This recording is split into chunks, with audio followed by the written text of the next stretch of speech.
नमस्कार, आप देख रहे हैं दूरदर्शन समाचार। आपके साथ मैं हूं पराक्रम सिंह शेखावत। बताएंगे आपको आज दिन भर से जुड़ी बड़ी और महत्वपूर्ण खबरें। समाचार की शुरुआत सुर्खियों के साथ। अर्थव्यवस्था ने फिर भरी हुंकार। दूसरी तिमाही में विकास दर रही 8.2%। पिछली 6 तिमाहियों में सबसे ज्यादा रही विकास दर। प्रधानमंत्री मोदी ने आंकड़ों को बताया उत्साहजनक। कहा यह विकासोन्मुख नीतियों और सुधारों का प्रभाव। गोवा में प्रधानमंत्री मोदी ने भगवान राम की 77 फीट ऊंची प्रतिमा का किया अनावरण। कहा भारत बन रहा अद्भुत सांस्कृतिक पुनर्जागरण का साक्षी। कर्नाटक के श्री कृष्ण मठ में लक्ष्य कंठ गीता पारायण कार्यक्रम में लिया हिस्सा। देश को आत्मनिर्भर बनाने के लिए दिए 9 मंत्र।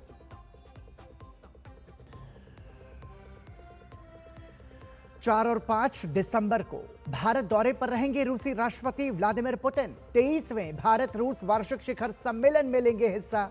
दोनों देशों में होगी द्विपक्षीय वार्ता। श्रीलंका में आए दितवा चक्रवात से 50 से ज्यादा लोगों की गई जान। प्रभावित लोगों की मदद के लिए भारत ने शुरू किया ऑपरेशन सागर बंधु। प्रधानमंत्री मोदी ने जानमाल के नुकसान पर जताया दुख। एसआईआर के मसले पर टीएमसी के एक दल ने चुनाव आयोग से की मुलाकात। कहा आयोग से नहीं मिले सवालों के जवाब। आयोग ने दिया जवाब। कहा डीजीपी तय करे कि बीएलओस पर पॉलिटिकल पार्टी के कार्यकर्ता न डाले दबाव। मतदाता सूची में नाम जोड़ने, हटाने और सुधारने से संबंधित कार्यों के लिए आधार आधारित ई हस्ताक्षर किए गए अनिवार्य। गोवा में हो रहा इफ्फी का रंगारंग समापन। भारतीय सिनेमा के दिग्गज रजनीकांत को उनके योगदान के लिए दिया गया पुरस्कार। और सुर्खियों के बाद खबरों पर नजर विस्तार से। बीते महीने अमेरिका द्वारा भारत पर लगाए गए अतिरिक्त टैरिफ और वैश्विक आर्थिक चुनौतियों के बीच भारतीय अर्थव्यवस्था की विकास रफ्तार पर कई प्रकार से सवाल खड़े किए जा रहे थे, लेकिन सारे कयासों को पीछे छोड़ते हुए भारतीय अर्थव्यवस्था ने 8.2% की रफ्तार से विकास दर्ज किया है। मौजूदा अर्थव्यवस्था की दूसरी तिमाही में 8.2% जीडीपी रही है, जो पिछली 6 तिमाहियों में सबसे ज्यादा है। दुनिया में सबसे तेज रफ्तार से दौड़ती हमारी इकोनॉमी पर प्रधानमंत्री नरेंद्र मोदी ने खुशी जताई है, तो देश हित में सुधार को जारी रखने की बात कही है। दुनिया की तमाम बड़ी बड़ी एजेंसियों ने भारत की विकास रफ्तार पर भरोसा जताया है और कहा है कि आगे भी भारत की तेजी बनी रहेगी। अर्थव्यवस्था ने भरी हुंकार, विकास हो रहा दमदार। भारत की विकास दर में जोरदार इजाफा। वैश्विक संकट के बीच भारत मजबूत। अर्थव्यवस्था के मोर्चे पर भारत का शानदार प्रदर्शन जारी है। भारत की जीडीपी वृद्धि दर चालू वित्त वर्ष की दूसरी तिमाही जुलाई सितंबर तिमाही में 8.2% रही, जो पिछली 6 तिमाहियों में सर्वाधिक है। पिछले वित्त वर्ष की इसी तिमाही में 5.6% थी। इससे पहले चालू वित्त वर्ष की पहली तिमाही में 7.8% की विकास दर रही थी। जीएसटी दरों में कटौती के बाद खपत बढ़ने की उम्मीद में कारखानों ने उत्पादन तेज किया, जिससे वृद्धि दर में तेजी आई। प्रधानमंत्री नरेंद्र मोदी ने अर्थव्यवस्था के शानदार प्रदर्शन पर खुशी जाहिर की और एक्स पर लिखा कि 2025-26 की दूसरी तिमाही में 8.2% जीडीपी वृद्धि बेहद उत्साहजनक है। ये हमारी विकासोन्मुख नीतियों और सुधारों के प्रभाव को दर्शाती है। ये हमारे लोगों की मेहनत और उद्यमशीलता का भी प्रतिबिंब है। हमारी सरकार हर नागरिक के लिए ईज ऑफ लिविंग को मजबूत बनाने और सुधारों को आगे बढ़ाने के लिए निरंतर प्रयास करती रहेगी। वहीं वित्त मंत्री निर्मला सीतारमण ने एक्स पर लिखा कि आज जारी किए गए जीडीपी अनुमान भारतीय अर्थव्यवस्था की मजबूत विकास दर और निरंतर गति को दर्शाते हैं।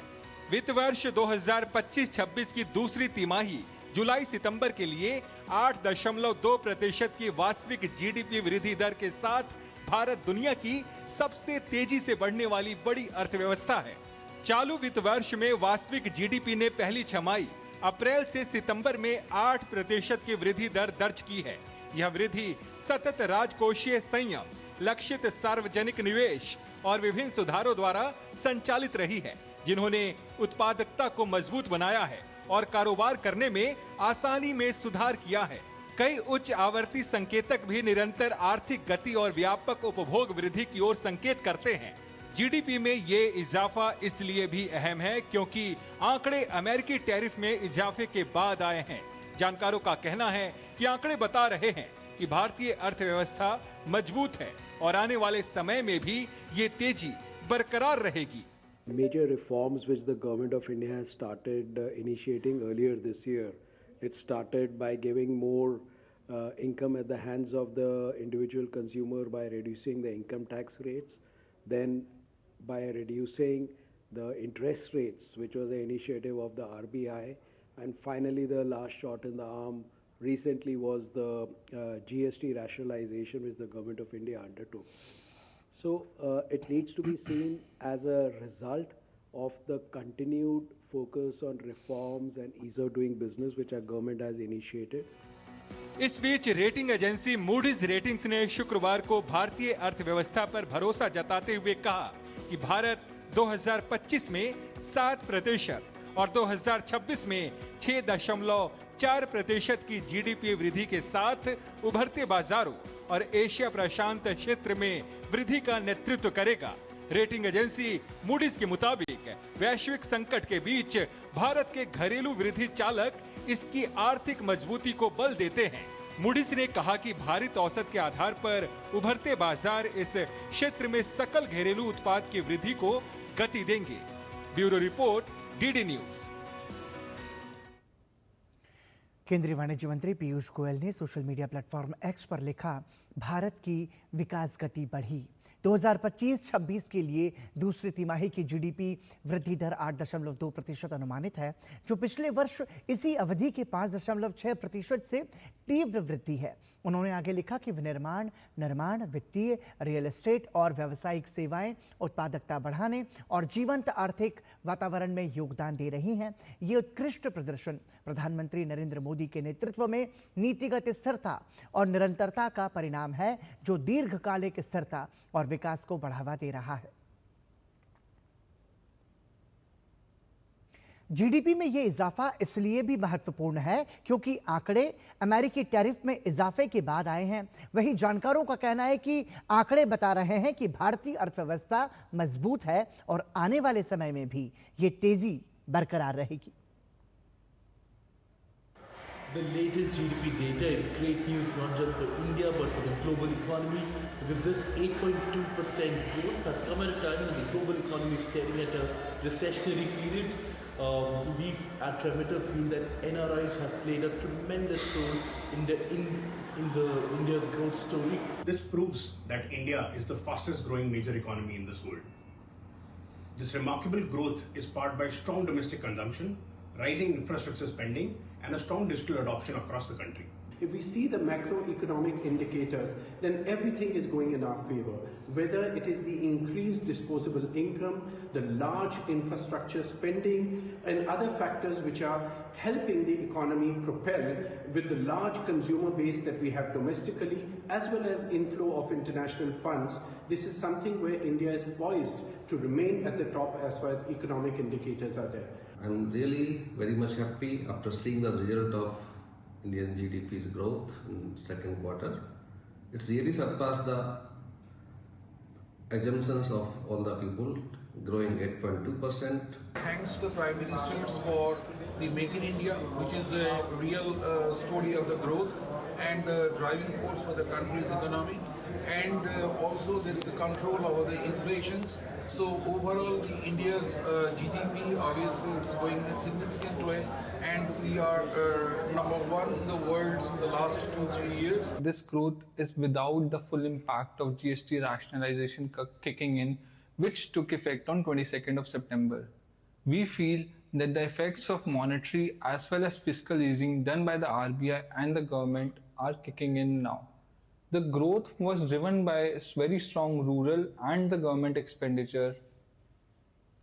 लोवी इंस्टीट्यूट की एशिया पावर इंडेक्स 2025 रिपोर्ट में भारत दुनिया का तीसरा सबसे प्रभावशाली देश बन गया है।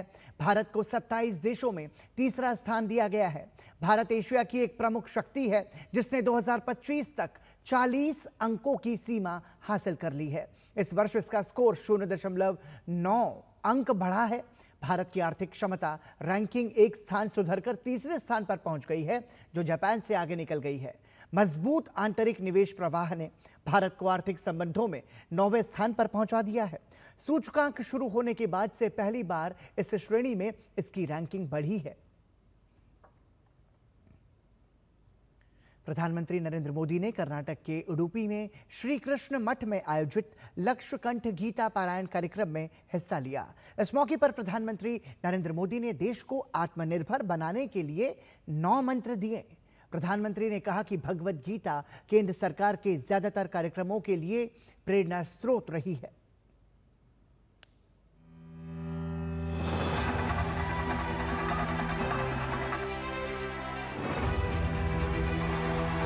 जो मुझे सम्मान दिया गया, मेरे लिए जो भाव प्रकट किए गए, शायद मुझे इतने आशीर्वाद मिले कि मेरे लिए जो कहा जाता है मैं उससे योग्य बनूं और ज्यादा काम करूं और मुझसे जो अपेक्षाएं हैं उसे मैं पूर्ण करूं। उडुपी में प्रधानमंत्री नरेंद्र मोदी के भव्य स्वागत की तस्वीरें कर्नाटक की प्राचीन आतिथ्य परंपरा की साक्षात गवाह हैं। पीएम मोदी का आदर सत्कार श्री कृष्ण मठ में आयोजित लक्षकंठ गीता पारायण कार्यक्रम के दौरान भी किया गया, जिसमें 1 लाख प्रतिभागियों ने हिस्सा लिया। इसमें छात्र, भिक्षु, विद्वान और विभिन्न क्षेत्रों के नागरिक शामिल हुए। इन्होंने एक स्वर में श्रीमद् भागवत गीता का पाठ किया।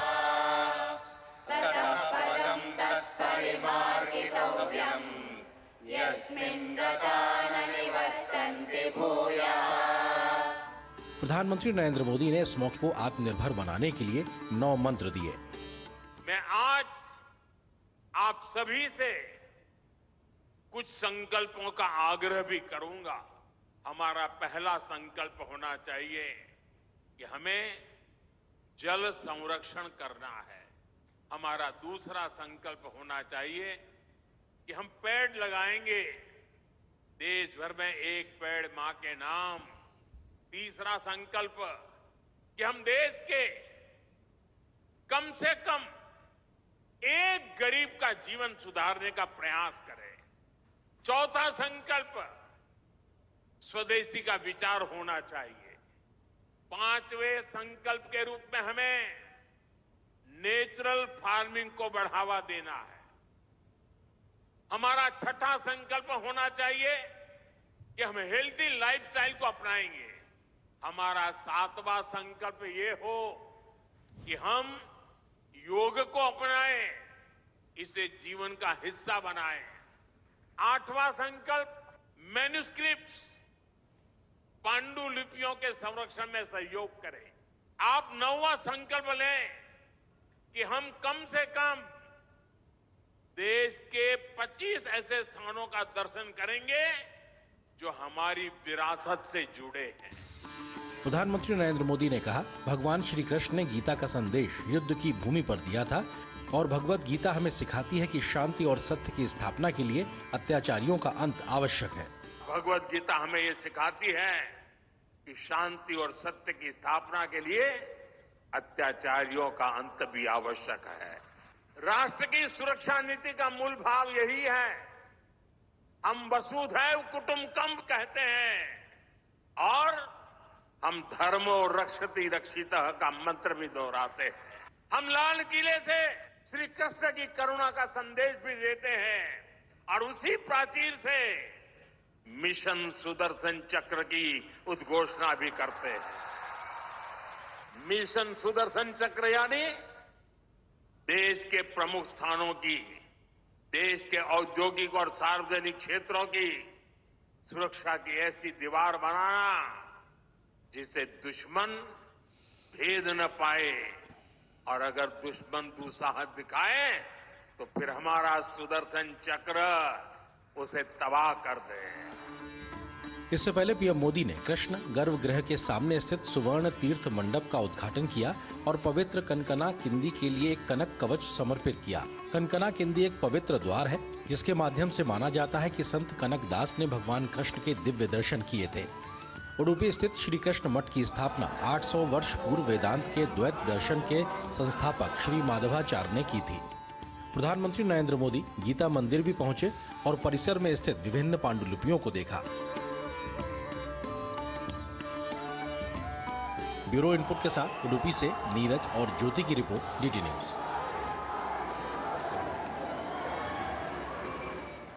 कर्नाटक के बाद प्रधानमंत्री नरेंद्र मोदी गोवा पहुंचे, जहां उन्होंने श्री राम की विशाल कांस्य प्रतिमा का अनावरण किया।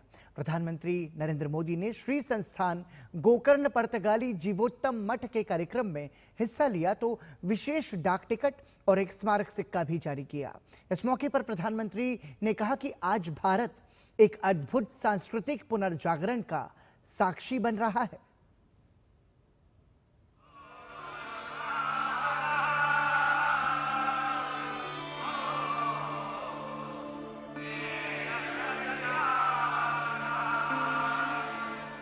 प्रधानमंत्री नरेंद्र मोदी ने गोवा में प्रभु श्री राम की विशाल कांस्य प्रतिमा का अनावरण किया।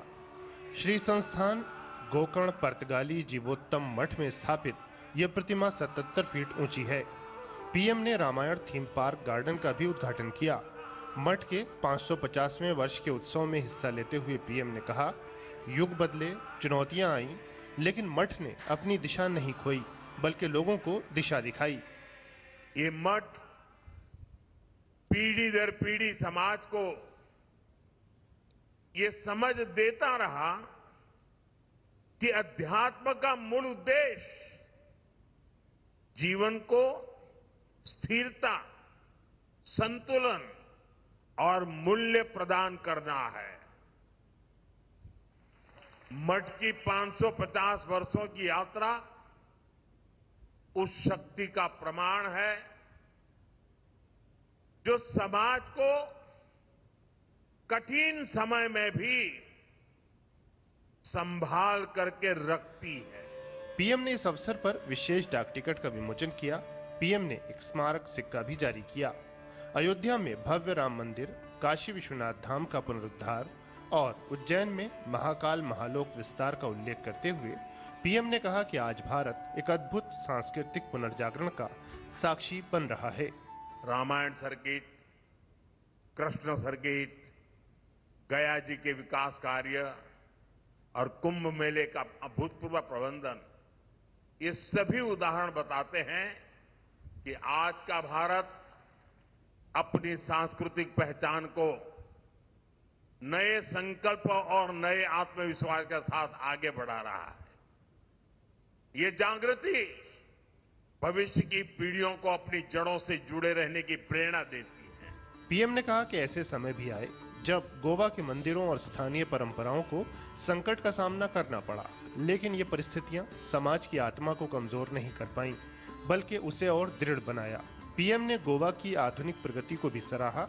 विकसित भारत की दिशा में तेजी से आगे बढ़ने के लिए पीएम ने जल संरक्षण, वृक्षारोपण, स्वच्छता, स्वदेशी, देश दर्शन, प्राकृतिक खेती, स्वस्थ जीवन शैली, योग एवं खेल और गरीब की सहायता के 9 संकल्प अपनाने का आह्वान किया।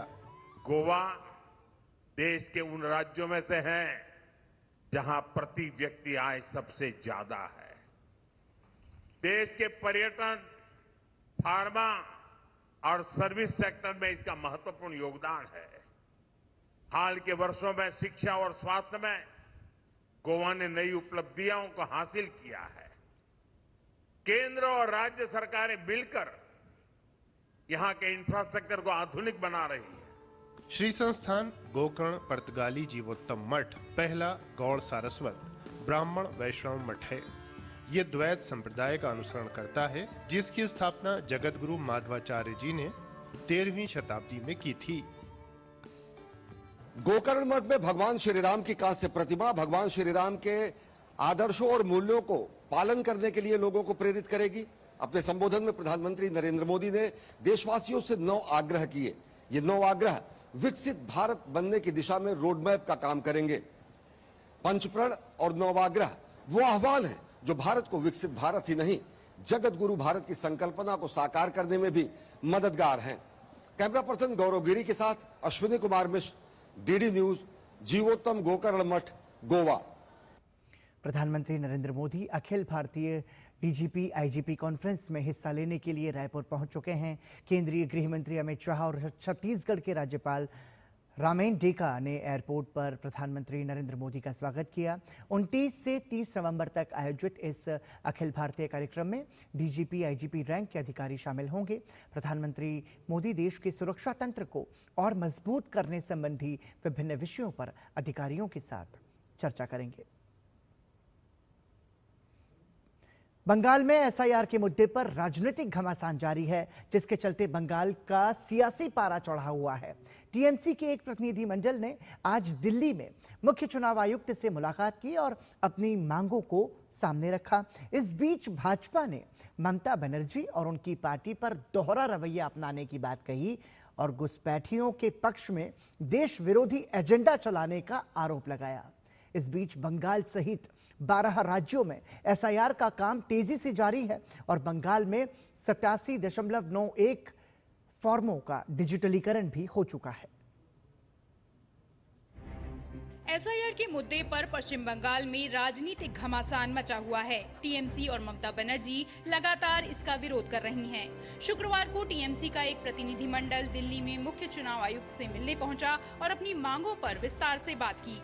टीएमसी के 10 सांसदों का प्रतिनिधिमंडल चुनाव आयोग के दफ्तर पहुंचा और एसआईआर की प्रक्रिया पर आपत्ति जताई। मुख्य चुनाव आयुक्त से मुलाकात के बाद टीएमसी नेताओं ने कहा कि उनके कई सवालों का जवाब अभी मिलना बाकी है। We raised 5 questions. Mr. Kumar, the Chief Election Commissioner, spoke uninterrupted. They did not interrupt us, to be fair. We did not interrupt them. He spoke for 1 hour almost. TMC का आरोप है कि बंगाल में एसआईआर के नाम पर मतदाताओं के नाम काटने की साजिश हो रही है।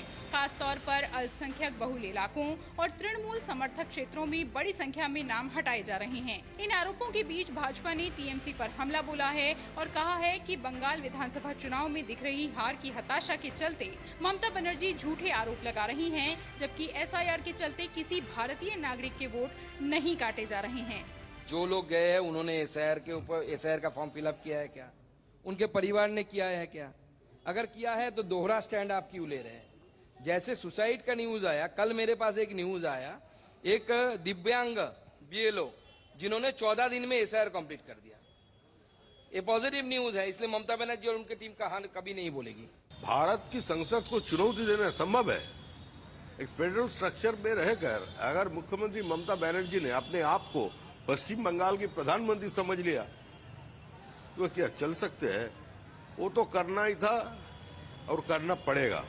इस बीच पश्चिम बंगाल में विपक्ष के नेता शुभेंदु अधिकारी द्वारा मुख्य निर्वाचन आयुक्त ज्ञानेश कुमार को भेजे गए पत्र के बाद पुलिस प्रशासन में बड़ी पैमाने पर बदलाव हुए हैं। पश्चिम बंगाल सरकार ने पुलिस प्रशासन के कुल 14 आईपीएस अधिकारियों का तबादला कर दिया है। शुभेंदु अधिकारी ने अपने पत्र में कई पुलिस अधिकारियों पर टीएमसी नेताओं की तरह व्यवहार करने और पक्षपातपूर्ण कार्रवाई करने का आरोप लगाया था। एसआईआर पर बंगाल में जहां राजनीतिक आरोप प्रत्यारोप जारी है, तो वहीं चुनाव आयोग के निर्देशन में एसआईआर की प्रक्रिया पर तेजी से काम किया जा रहा है। बंगाल में जारी एसआईआर की प्रक्रिया के लिए 80,000 से ज्यादा बीएलओ काम कर रहे हैं, तो करीब 1.5 लाख के आसपास राजनीतिक दलों के प्रतिनिधि के तौर पर बीएलए भी मुस्तैदी से लगे हुए हैं। बंगाल में 99.83% इम्यूनरेशन फॉर्म बांटे जा चुके हैं, जिनमें 87.91% फॉर्म का डिजिटलीकरण भी हो चुका है और बाकी पर तेजी से काम जारी है। भले ही बंगाल में चुनाव आयोग की वोटर लिस्ट शुद्धिकरण का काम पारदर्शिता के साथ जारी है, लेकिन इस मुद्दे पर सियासत भी लगातार देखी जा रही है। Bureau report, DD news. TMC से 9 दिसंबर के बाद क्लेम और ऑब्जेक्शन देने को कहा। जब उनके साथ ड्राफ्ट लिस्ट शेयर की जाएगी तब तक उन्हें बीएलओज, ईआरओज और डीईओज के काम में दखल नहीं देना चाहिए। डीजीपी तय करे कि बीएलओज पर पॉलिटिकल पार्टी के कार्यकर्ता दबाव न डालें। सभी डीईओज को निर्देश दिया गया है कि वो झुग्गी झोपड़ियों और ऊंची इमारतों और गेट वाली रिहायशी कॉलोनियों में नए पोलिंग स्टेशन बनाएं। राज्य के सीईओ ऑफिस को सिक्योरिटी के हिसाब से सही जगह पर शिफ्ट करने के निर्देश दिए गए। ये जो ईसीआई ने टीएमसी के प्रतिनिधिमंडल का जो जवाब था वो हम आपको बता रहे हैं। कोलकाता पुलिस कमिश्नर को सीईओ डब्ल्यूबी के मौजूदा और नए ऑफिस की पूरी सिक्योरिटी पक्का करने का निर्देश दिया गया है। साथ ही टीएमसी डेड शिफ्टेड और डुप्लीकेट वोटर्स के बारे में बीएलओज को प्रभावित या धमकाए नहीं, ये भी कहा गया है। सिर्फ भारतीय नागरिक ही वोट देने के हकदार हैं और भारत के संविधान के आर्टिकल 326 के अनुसार विदेशियों को वोट देने की इजाजत नहीं है। ये तमाम सारी बातें टीएमसी प्रतिनिधिमंडल को जो जवाब दिया गया है इलेक्शन कमीशन ऑफ इंडिया की तरफ से, वो हमने आपको बताई। उत्तर प्रदेश सरकार ने आधार कार्ड को जन्म प्रमाण के तौर पर स्वीकार नहीं करने का आदेश दिया है। उत्तर प्रदेश सरकार ने यह फैसला आधार कार्ड जारी करने वाली संस्था UIDAI के द्वारा जारी किए गए बयान के बाद लिया है, जिनमें UIDAI ने कहा था कि आधार में दर्ज जन्मतिथि प्रामाणिक नहीं होती है। उधर महाराष्ट्र सरकार ने भी देर से बनाए जाने वाले जन्म प्रमाण पत्र के लिए आधार कार्ड को दस्तावेज नहीं मानने का फैसला लिया है। इन फैसलों से आधार कार्ड में गलत तरीके से जन्मतिथि दर्ज कराने के मामलों को रोकने में मदद मिलेगी। उत्तर प्रदेश सरकार ने आधार कार्ड से जुड़ा एक बड़ा फैसला लिया है। राज्य सरकार ने स्पष्ट किया है कि आधार कार्ड को जन्मतिथि के सत्यापन प्रमाण के रूप में स्वीकार नहीं किया जाएगा। योगी सरकार के नियोजन विभाग ने इस संबंध में राज्य के सभी विभागों के प्रमुख सचिवों और अपर मुख्य सचिवों को कार्यकारी आदेश जारी किए हैं। ये कदम भारतीय विशिष्ट पहचान प्राधिकरण यानी कि UIDAI की ओर से 31 अक्टूबर को जारी किए गए उस पत्र के आधार पर उठाया गया है, जिसमें कहा गया था कि आधार में दर्ज जन्मतिथि अनुमानित नहीं होती है और इसे प्रमाणिक दस्तावेज के रूप में मान्य नहीं किया जा सकता। यूपी सरकार का कहना है कि इस फैसले से धोखाधड़ी बंद हो जाएगी और सभी को इस फैसले का स्वागत करना चाहिए। फ्रॉडगिरी बंद हो जाएगी ना। सबसे बड़ी बात यह है कि मोहम्मद आजम खान जैसे लोग अपने बेटे को विधायक बनाने के लिए जब पैन कार्ड बदलवा करके उम्र घटा देते हैं, तो इससे ये एक संदेश जा रहा है। अच्छा फैसला है और इसका सबको वेलकम करना चाहिए। वहीं महाराष्ट्र में अब देर से बनाए जाने वाले जन्म प्रमाण पत्र के लिए आधार कार्ड को दस्तावेज नहीं माना जाएगा। अब से केवल आधार कार्ड के आधार पर बनाए गए सभी जन्म प्रमाण पत्र रद्द कर दिए जाएंगे। सरकार ने यह निर्णय फर्जी जन्म और मृत्यु प्रमाण पत्रों का उपयोग अवैध गतिविधियों में होने से रोकने के लिए लिया है। राजस्व मंत्री चंद्रशेखर बावनकुले ने आधार कार्ड के आधार पर जारी सभी संदिग्ध प्रमाण पत्रों को तत्काल रद्द करने का आदेश दिया है। इसके साथ ही अब तक ऐसे प्रमाण पत्र जारी करने वाले अधिकारियों के खिलाफ कार्रवाई के भी निर्देश दिए गए हैं। राजस्व विभाग ने सभी तहसीलदारों, उप विभागीय अधिकारियों, जिला अधिकारियों को 16 सूत्रीय सत्यापन दिशा निर्देश जारी किए हैं, जिनका पालन अनिवार्य किया गया है। इस बीच UIDAI ने आधार डेटाबेस की निरंतर सटीकता बनाए रखने के लिए राष्ट्रव्यापी सफाई अभियान के तहत 2 करोड़ से अधिक मृत व्यक्तियों के आधार कार्ड नंबरों को डीएक्टिवेट कर दिया है।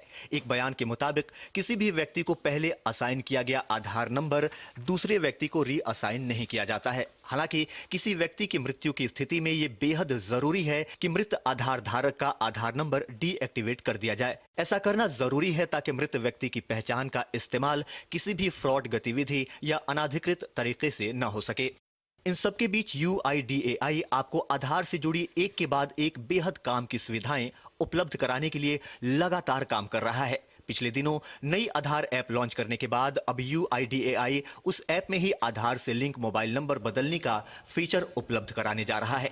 UIDAI के मुताबिक अब आधार से लिंक फोन नंबर को अपडेट कराने के लिए आपको आधार सेंटर जाने या लाइनों में लगने की जरूरत नहीं रहेगी। ये काम अब ऐप से ही हो जाएगा। Bureau report, TD news. Karnataka में विपक्षी दल भाजपा ने आगामी बेलगावी विधानसभा सत्र के दौरान कांग्रेस सरकार के खिलाफ अविश्वास प्रस्ताव लाने का फैसला किया है। भाजपा का आरोप है कि राज्य सरकार ने लोगों और अपने ही नेताओं का विश्वास खो दिया है।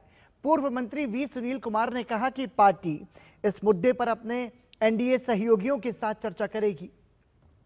वी सुनील कुमार ने कहा कि मुख्यमंत्री सिद्धारमैया और उप मुख्यमंत्री डीके शिव कुमार के बीच नेतृत्व परिवर्तन को लेकर चल रहे विवाद के कारण प्रशासन प्रभावित हो रहा है। कर्नाटक के उप मुख्यमंत्री डीके शिव कुमार ने राज्य में चल रहे नेतृत्व विवाद के बीच दिल्ली जाने की बात कही है। उन्होंने कहा कि निश्चित रूप से मैं दिल्ली जाऊंगा क्योंकि दिल्ली हमारा मंदिर है।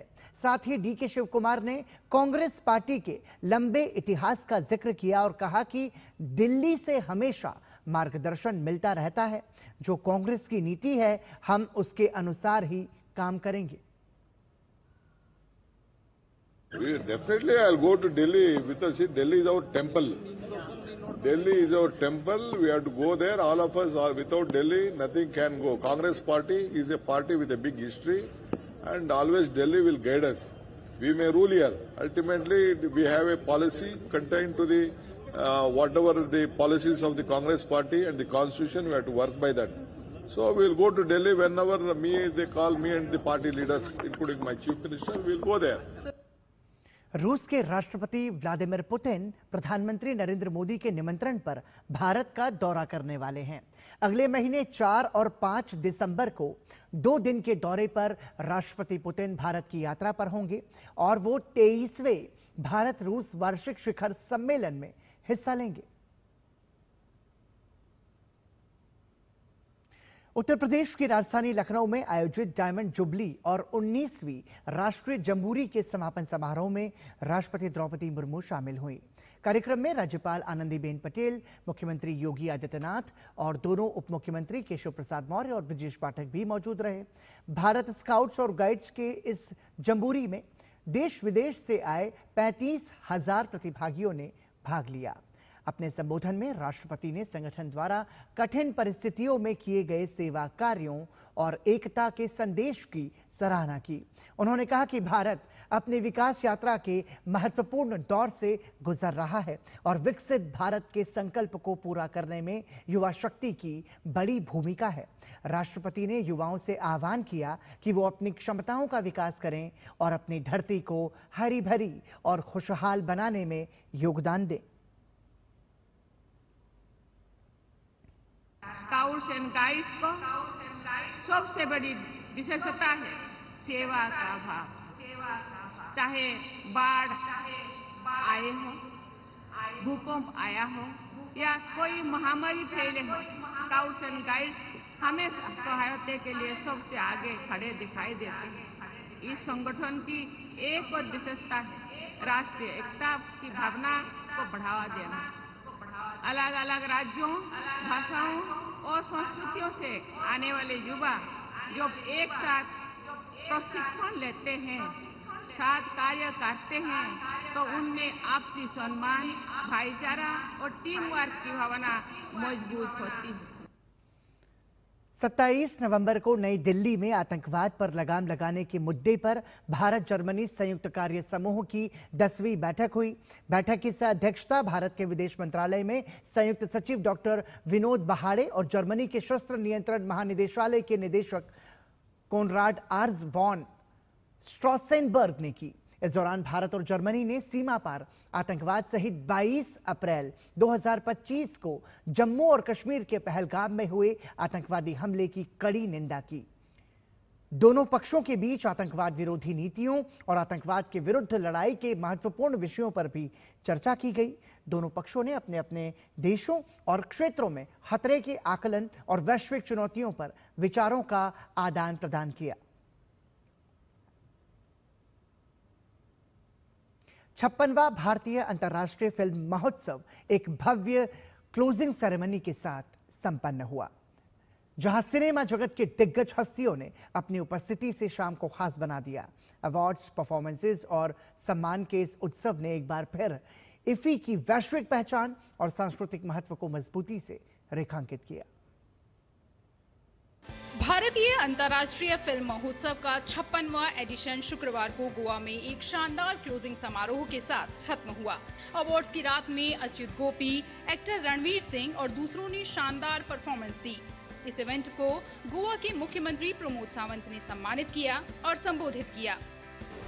IFFI thrives become the presence of enthusiasm of thousands of delegates filmmakers, students, journalists and cinephiles who makes this festival the global confluence of ideas and artistic exchange.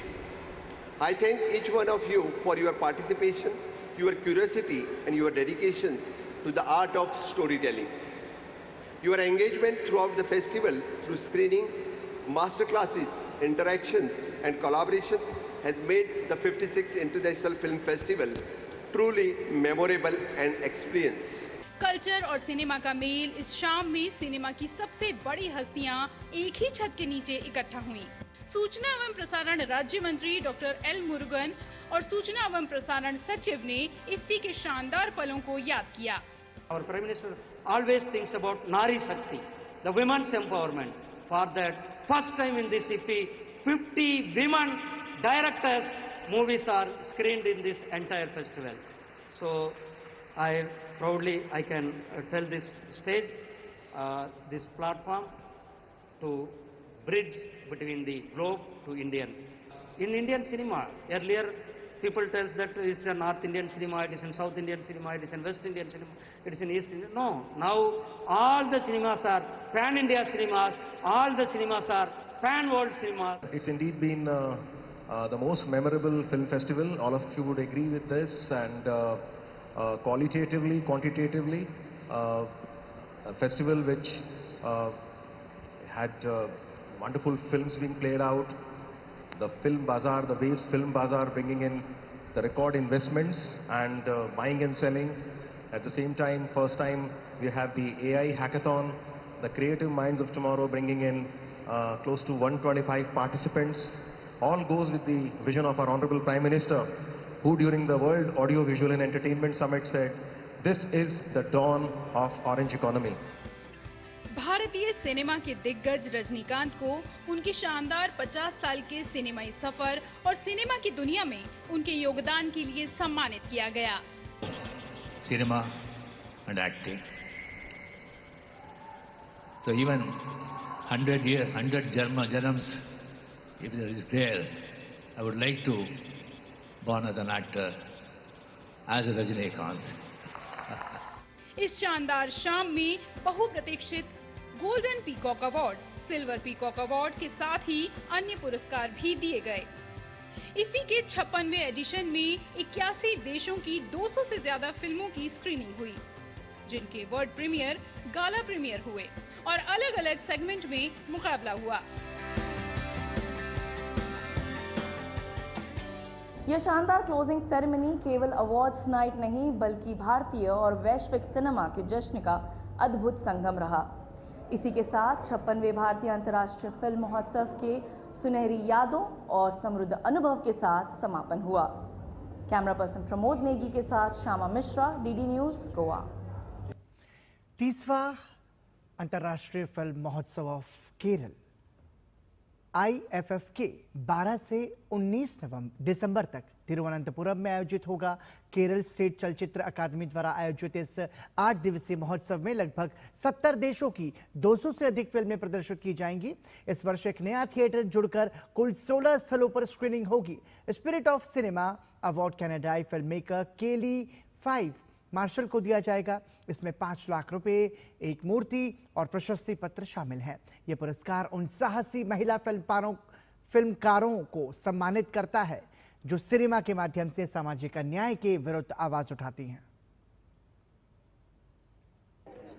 इस बार हम मोर देन 200 फिल्म दिखा रहा है। 33th addition के हिसाब से हम 30 और फिल्म इसमें इंक्लूड किया है, तो 230 फिल्म इस बार हम दिखाएंगे। उसमें 60 films are from international films, global films. 14 film competition section में है। ऐसे वेरियस कैटेगरी में हम फिल्म्स शोकेस किया हुआ है। फिल्म दिखाने का एक ज़रिया नहीं है, उससे अलावा एक फिल्म स्कूल की तरह एक I want to call it a film school in motion. उस तरीके का एक फिल्म, आर्ट, लिटरेचर, कल्चर के बारे में एक संवाद होगा। ये festival international film festival of Kerala from 13th to the 19th of December in Trivandrum, Kerala. Sardar Vallabhbhai Patel की 150वीं जयंती के मौके पर करमसद से केवड़िया तक की राष्ट्रीय पदयात्रा का तीसरा दिन आज गुजरात के आणंद जिले से शुरू हुआ। सरदार यात्रा के अभिवादन से पूरा रास्ता देशभक्ति के रंग में रंगा हुआ नजर आया। यात्रा के तीसरे दिन केंद्रीय मंत्री मनसुख मांडविया, केंद्रीय मंत्री एसपी सर्बानंद सोनोवाल, केंद्रीय राज्य मंत्री अजय टम्टा के साथ ही पार्टी के अन्य नेता भी पदयात्रा में शामिल हुए। इस अवसर पर केंद्रीय मंत्री मनसुख मांडविया ने कहा कि सरदार वल्लभ भाई पटेल ने अखंड भारत बनाया है। उन्होंने एक बेहतर भारत बनाने का सपना देखा था। उसी तरह प्रधानमंत्री नरेंद्र मोदी ने भी भारत को एक बेहतर भारत और आत्मनिर्भर भारत बनाने का सपना देखा है। मोदी जी ने सरदार 150 2 साल के लिए मनाने के लिए तय करा और इस उपलक्ष्य में देश में 1500 से अधिक एक दिन के यूनिटी मार्च का आयोजन करा गया। मुझे आज इस बात की खुशी है कि पदयात्रा के तीसरे दिन में सारे देश से युवा जुड़े हैं। ये यात्रा सरदार साहब के एकता का संदेश देती है। ये यात्रा मोदी जी का आत्मनिर्भर भारत और विकसित भारत के लिए व्यापक तौर पर जनजागरण हो, जन जागृति हो, उसके लिए संदेश दे रही है। देश की 2 सबसे पुरानी ज्ञान परंपराओं को जोड़ने वाला कार्यक्रम काशी तमिल संगमम वाराणसी में 2 दिसंबर से शुरू हो रहा है। काशी तमिल संगमम का ये चौथा संस्करण काशी हिंदू विश्वविद्यालय की मेजबानी में 15 दिसंबर तक चलेगा। एक भारत श्रेष्ठ भारत से प्रेरित इस आयोजन पर बीएचयू के कुलपति अजीत कुमार चतुर्वेदी से डीडी न्यूज ने खास बातचीत की। तमिल संगमम का चौथा संस्करण 2 दिसंबर से शुरू होने जा रहा है और मेजबानी की भूमिका में काशी हिंदू विश्वविद्यालय हो। इस पर बात करने के लिए हमारे साथ काशी हिंदू विश्वविद्यालय के कुलपति प्रोफेसर अजीत कुमार चतुर्वेदी जी हैं। चतुर्वेदी जी, बहुत बड़ी जिम्मेदारी ये है मेजबानी की। इतना आप तैयार हैं चूँकि आपके नेतृत्व में, और मुख्य भूमिका में काशी हिंदू विश्वविद्यालय है। देखिए, ये हमारे विश्वविद्यालय के लिए एक बहुत अच्छा अवसर है। इस बार के कार्यक्रम में मोनोलॉग या लेक्चर्स केवल ना हो, इस टाइप का हो कि इंटरेक्शन ज़्यादा हो, विजिट्स हों, पैनल डिस्कशंस हों, इस तरह से हो कि संवाद 2 तरफ हो। तो किस तरह से छात्र भी इसमें इन्वॉल्व होंगे शिक्षकों के साथ साथ, कि वो जान सकें जो अनेकता में एकता की आप बात कर रहे हैं, दूसरे जगह की संस्कृति। देखिए, हमारे छात्र कई रूप में इसमें इन्वॉल्व हो रहे हैं और केवल बीएचयू के छात्र ही नहीं, बीएचयू के बाहर जो वाराणसी में छात्र हैं वो भी बहुत अच्छे नंबर में इन्वॉल्व हो रहे हैं। मैं उसको आपको समझाता हूँ। बीएचयू के छात्र जो हैं वो वॉलंटियर के रूप में काफ़ी उनकी तैयारी चल रही है कि कैसे जब तमिलनाडु से लोग आएंगे उनको जो है हम कैसे हेल्प करें, उनके लिए कैसे फैसिलिटेट करें कि जिससे उनको यहाँ कोई दिक्कत ना हो। आपको जान के हर्ष होगा कि इस बार एक नई चीज़ आई है और वो नई चीज़ ये है कि काशी से 300 बच्चे तमिलनाडु जाएंगे और वहाँ 2 हफ्ते रहेंगे और तमिल भाषा सीखेंगे और वहाँ की संस्कृति को भी देखेंगे। तो पूरी जो काशी की विरासत है उसका दर्शन काशी हिंदू विश्वविद्यालय कराएगा, क्योंकि खुद काशी हिंदू विश्वविद्यालय विरासत की खान है। Doctor Harkesh Bahadur Singh Gautam, DD news. इस साल इंडिया इंटरनेशनल साइंस फेस्टिवल 6 दिसंबर से 9 दिसंबर के बीच हरियाणा की पंचकूला में आयोजित होने जा रहा है। यह आयोजन देश में वैज्ञानिक सोच और नवाचार की बढ़ती भावना को प्रतिबिंबित करता है, साथ ही विज्ञान आधारित प्रगति की दिशा में जनभागीदारी को प्रोत्साहित भी करता है। इस साल इस साइंस फेस्टिवल की थीम होगी विज्ञान से समृद्धि, विज्ञान से आत्मनिर्भरता तक। इस थीम के माध्यम से सरकार का लक्ष्य ये दर्शाना है कि विज्ञान और प्रौद्योगिकी के माध्यम से भारत कैसे आत्मनिर्भर और समृद्ध राष्ट्र बन सकता है। इस इंडिया इंटरनेशनल साइंस फेस्टिवल को सफल बनाने के लिए भारत सरकार का पृथ्वी विज्ञान मंत्रालय हर संभव प्रयास में लगा है। This festival is for India International Science Festival, meant to provoke the young minds of our students to promote the importance of science for bringing our India as a Viksit Bharat. So when we are looking at Viksit Bharat, Without science and technology, we will not able to reach. So that's why we want to inculcate the young minds, they take up this science realm, so that you will be able to contribute much better to the national development or building country. Japan की company डेकी axes India ने पर्यावरण सुधार के प्रति अपनी प्रतिबद्धता को दर्शाते हुए एक अनूठी पहल डायल 2025 की शुरुआत की है।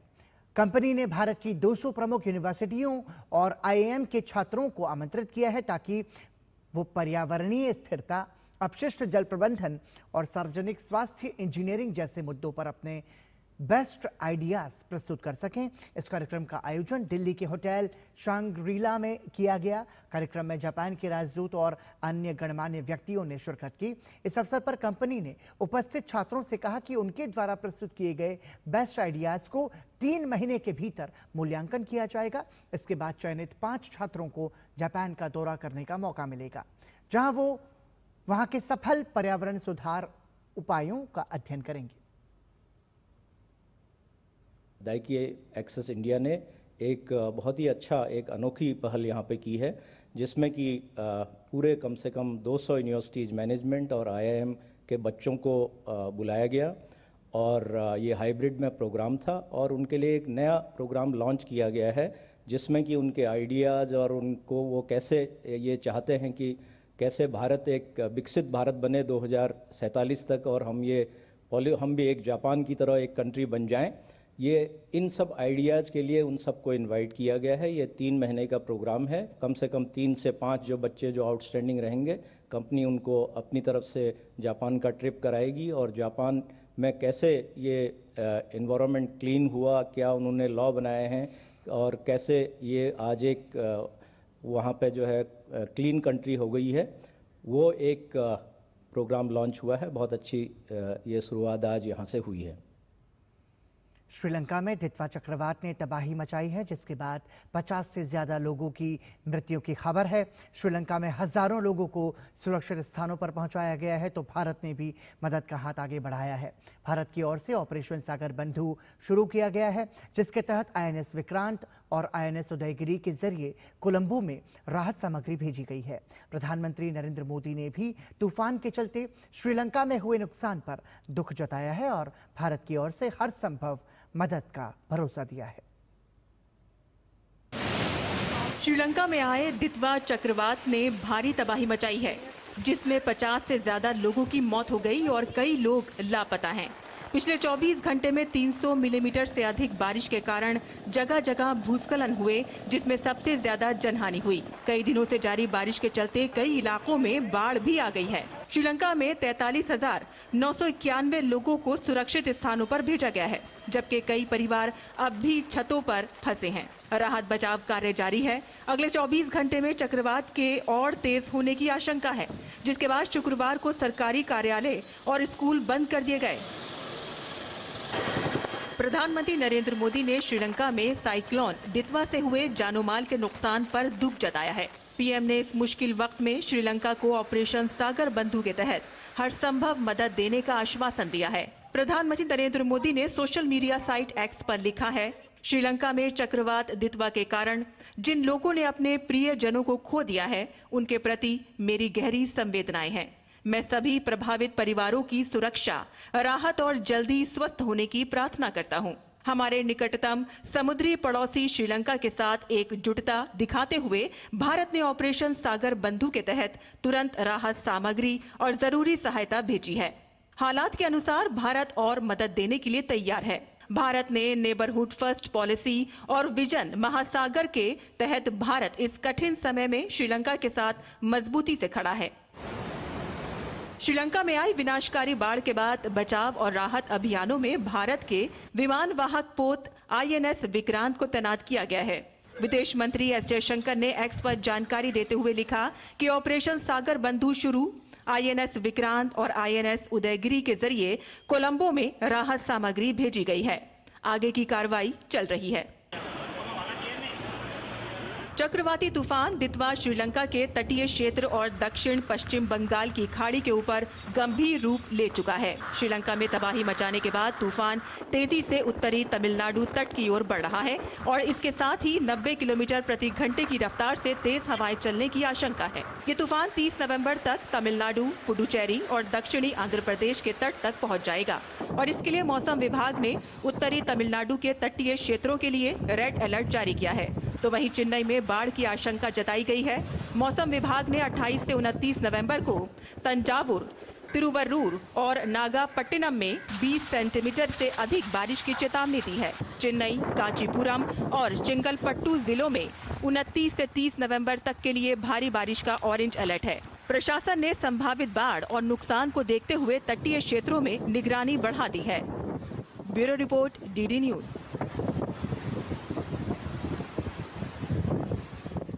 केंद्रीय गृह मंत्री अमित शाह छत्तीसगढ़ के रायपुर में police director general, inspector general की 60वीं ऑल इंडिया कॉन्फ्रेंस में शामिल हुए। 28 से 30 नवंबर तक चलने वाली 3 दिवसीय कॉन्फ्रेंस का उद्देश्य पुलिसिंग की मुख्य चुनौतियों से निपटने में अब तक हुई प्रगति की समीक्षा करना है। इसके साथ विकसित भारत के राष्ट्रीय विजन के साथ सुरक्षित भारत बनाने के लिए आगे का रोड मैप तैयार करना है। रक्षा मंत्री राजनाथ सिंह ने दिल्ली में आयोजित चाणक्य डिफेंस डायलॉग में भारत के पहले स्वदेशी रक्षा AI as a service platform Ekam AI का शुभारंभ किया। इसे बेंगलुरु के भारतीय स्टार्टअप्स ने तैयार किया है ताकि सेना को विदेशी AI मॉडल्स पर निर्भर न रहना पड़े। कंपनी के मुताबिक अभी ये सिस्टम खासतौर पर भारतीय सेना के लिए बनाया गया है और आगे इसे अन्य सेनाओं और सरकारी एजेंसियों तक बढ़ाया जाएगा। एकम AI भारत की रक्षा टेक में आत्मनिर्भरता की नई शुरुआत है। इस पूरी पहल पर बात की हमारे संवाददाता विशाल बैरिस्टो ने।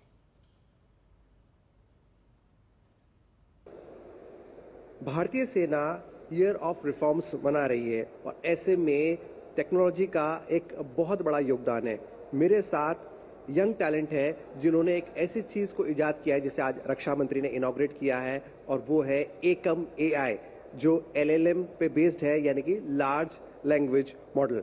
एक तो ये चैलेंज हमेशा रहता है कि लार्ज लैंग्वेज मॉडल्स जो अभी इस वक्त हम सुन रहे हैं जिनके नाम, ये यूजुअली इंडिया के बाहर से हैं, राइट। तो आर्मी ने एक चैलेंज रियलाइज़ किया कि हमें LLMs और जेनरेटिव AI के ऊपर एक प्रोजेक्ट करना है, राइट। एंड उसके लिए हमें एक भारतीय कंपनी चाहिए एंड ऑब्वियसली सरकार इसके ऊपर काफ़ी जोर दे रही है कि इंडियन स्टार्टअप्स को हम कैसे प्रोत्साहित करें। तो हम बैंगलोर बेस्ड इंडियन स्टार्टअप है जो आर्टिफिशियल इंटेलिजेंस के ऊपर फोकस करते हैं। तरन से मैं पूछना चाहूँगा कि आपने ये सिर्फ फौज के लिए बनाया, आर्मी का मतलब आर्मी, नेवी, एयरफोर्स या सिर्फ आर्मी? तो ये आईडेक्स अदिति 2.0 के अंतर्गत जो है हमें चैलेंज मिला है। अभी इंडियन आर्मी के लिए हम ये लार्ज लैंग्वेज मॉडल बना रहे हैं और हमारा ये रहेगा, हमारी कंपनी का ये एफर्ट रहेगा कि हम आगे यही टेक्नोलॉजी बाकी आर्म्ड फोर्सेस और बाकी गवर्नमेंट एजेंसीज के लिए भी लेके आए। आत्मनिर्भर भारत का सपना, और ये जो एकम AI है वो भारतीय फौज की खास तौर से मदद करेगा। वो इसलिए क्योंकि ये सिर्फ फौज के लिए होगा, जिसकी एक्सेसिबिलिटी फौज के लिए होगी। इसकी सीक्रेसी बनाए रखने के लिए क्या खास ध्यान रखा गया है? तो इसकी सीक्रेसी बनाए रखने के लिए हमने बहुत ही अच्छे ध्यान रखे हैं। सारे डेवलपमेंट जो भी हुआ है वो एक स्टैंड अलोन मशीन पे हुआ है जो कि इंटरनेट से कनेक्टेड नहीं था। जो भी डेटा ट्रांसफ़र हुआ है वो बहुत ही सिक्योर और इनक्रिप्टेड मेथड से डेटा ट्रांसफ़र किया गया है और जो भी GPUs यूज़ होते हैं वो सब एकदम ही डिस्कनेक्टेड होते हैं बाहरी दुनिया से। जो डेटा हम लोग लाते हैं वो हम लोग इनक्रिप्ट करके सिक्योर तरीके से अंदर ले जाते हैं, उस पर हम लोग ट्रेनिंग कराते हैं और इस हिसाब से जो डेटा है वो कहीं भी बाहर नहीं निकलता है।